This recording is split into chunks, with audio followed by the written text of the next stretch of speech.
Olá pessoal, bem-vindos ao Clube do Imperador. Eu sou o professor Pedro Coelho e hoje nós falaremos sobre o Império Azteca. Este é o segundo vídeo de uma série de 3 vídeos onde falamos sobre as civilizações do período pré-colombiano. Vamos lá? A civilização azteca de 1325 a 1521. Ela vai se organizar ali no noroeste mexicano, que é a região de Aztlán. O auge da civilização azteca vai ser no século XVI, onde ali a civilização era composta por 40 milhões de habitantes. Uma civilização organizada por uma monarquia teocrática. Um dos principais imperadores foi Montezuma. Dentre outros nomes, Montezuma se destaca. Mas vamos à origem dessa civilização. Os astecas se originam a partir de uma confluência de acontecimentos. Primeiro, de migração de povos ameríndios do sudoeste dos Estados Unidos. E assim, esses povos vão se aglutinando, vão se organizando. Posteriormente, essa organização se transformaria em um grande império.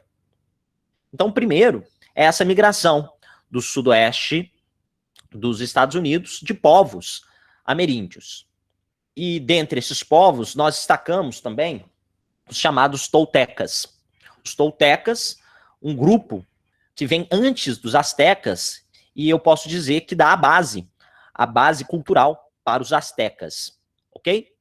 Nós temos a constituição de diversas cidades nessa região, como, por exemplo, a cidade de Tenochtitlan. Também outras cidades que se destacam, como, por exemplo, Texcoco e Tlacopan. Ora, são cidades importantes que vão se organizar em uma confederação.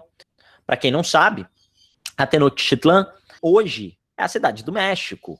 Então, ao fundo, pessoal, nós temos uma pintura do Diego Rivera.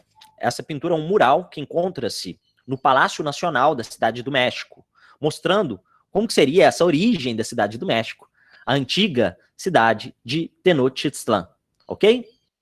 Existem outras questões interessantíssimas também que eu não poderia deixar de falar. Ao fundo, nessa imagem, notem que nós temos uma escultura belíssima na Cidade do México. Essa escultura onde nós encontramos uma águia com uma serpente na boca em cima de um cactus e alguns ameríndios ali ao fundo, né, venerando a situação. Ora, isso é uma representação. Existe um mito da fundação da cidade, onde que antes da construção dessa cidade, o povo asteca recebeu uma mensagem de um dos seus sacerdotes, né, de uma espécie de oráculo, que vai falar que a cidade deveria ser construída em um local onde eles avistassem uma águia com uma cobra no bico, uma serpente no bico, em cima de um cacto. E foi nessa região, próximo ao rio, eles vão encontrar essa situação, eles vão se deparar com essa situação, e ali eles vão se fixar para a construção da cidade. Então é um mito de fundação dessa grande cidade que se torna depois capital, tá, do Império Azteca. Vamos tentar entender agora a economia desse povo. Também de base agrícola, como eu disse para vocês, de diversos cereais, especialmente o milho. O trabalho compulsório existia também para a produção desses cereais, para a produção agrícola. Então, o povo livre trabalhava compulsoriamente nas terras, em terras que eram do Estado, a propriedade é formal do Estado, e também não existia moeda. Existiam trocas comerciais, o comércio era baseado na troca, mas sem moeda, né? Mas existem dois produtos importantes para os astecas, que era o cacau e as plumas. Tanto o cacau quanto as plumas eram considerados produtos de grande valor. E por isso mesmo, muitas vezes o cacau e a pluma eram utilizados como uma espécie de moeda. Bom, como que a sociedade era composta, né, pessoal? Uma sociedade hierarquizada, sendo lá no topo da pirâmide os guerreiros, uma nobreza que vai controlar, né, parte do império. Além disso, nós temos sacerdotes também no topo da pirâmide.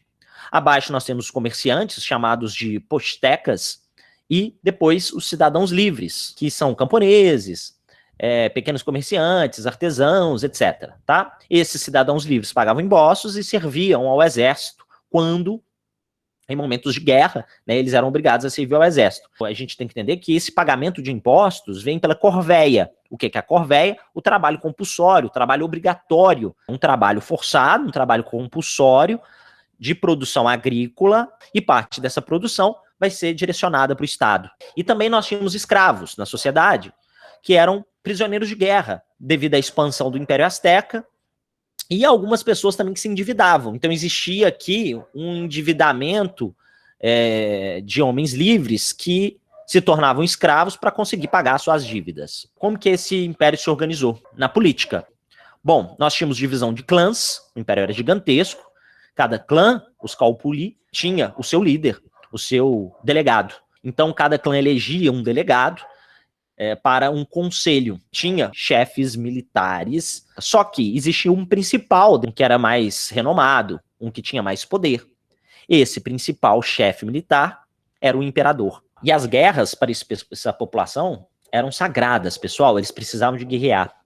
Aí ao fundo, uma imagem interessantíssima do encontro de Hernández Cortés, que era um espanhol, ainda no século XVI, com o Montezuma II, o imperador azteca.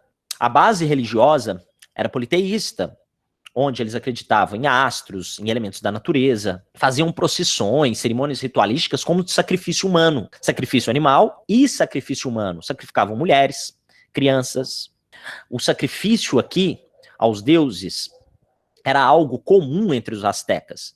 E eles faziam esses sacrifícios justamente para conseguir ter controle sobre os fenômenos da natureza, para homenagear os deuses e terem controle sobre os fenômenos da natureza. Então, esses sacrifícios, por exemplo, muitas vezes protelavam uma espécie de fim dos tempos, fim do mundo. Eles tinham uma crença em uma espécie de fim de mundo, do fim dos tempos, e por isso mesmo poderiam tentar protelar com os sacrifícios humanos. Aí ao fundo, uma imagem mostrando como que seria o rito de sacrifício humano.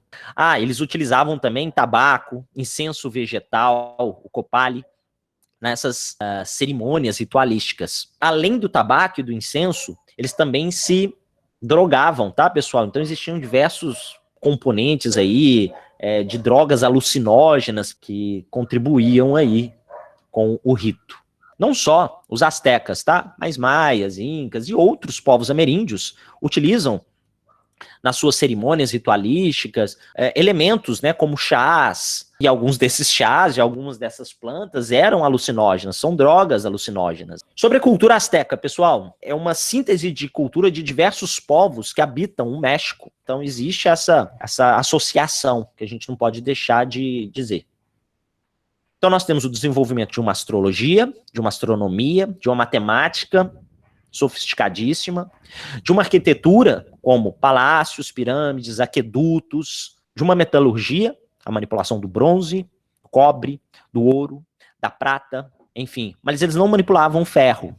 Escrita fonética e ideográfica, né? Então uma escrita bem interessante, semelhante aos hieróglifos e semelhante, claro, à escrita maia. As esculturas dos astecas, belíssimas esculturas e objetos feitos em jade, colares, máscaras, pinturas, músicas, danças, os rituais religiosos, né, a literatura, a poesia e as crônicas, aqui um códice asteca.